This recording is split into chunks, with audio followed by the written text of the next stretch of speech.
Welcome to our channel. Today we how to activate Bitrise for iOS and Android continuous delivery, full guide step by step clearly. To activate Bitrise for iOS and Android continuous delivery, begin by visiting the Bitrise website. Create a new account by selecting the sign up option. Fill out the required fields with your information and follow the prompts to complete the registration. Once registered, log in to your Bitrise account. After logging in, you will see the Bitrise dashboard.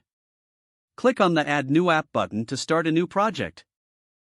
Choose the type of app you want to set up, either iOS or Android. Connect your repository from a supported version control platform like GitHub or Bitbucket.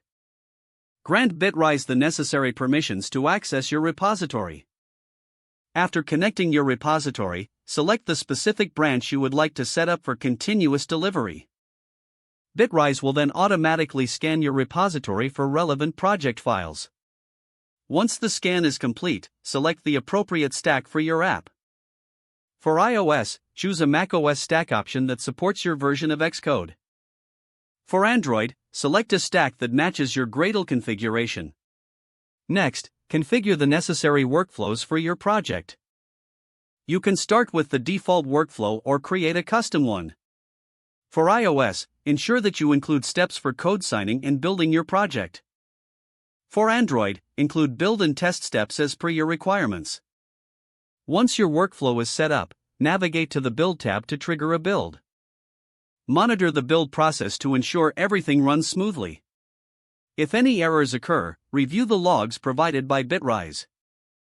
Make adjustments as necessary based on the feedback from the logs.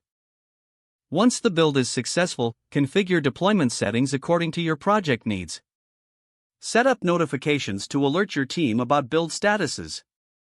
Finally, enjoy the benefits of continuous delivery with Bitrise for your iOS and Android applications. If the page does not load, refresh the browser or try again in a private or incognito window. Make sure you are using the correct email address, then retype it carefully to avoid small typos. If your password is not accepted, use the reset option and create a new strong password you can remember. Don't forget to like this video and subscribe to our channel for more step-by-step tech guides.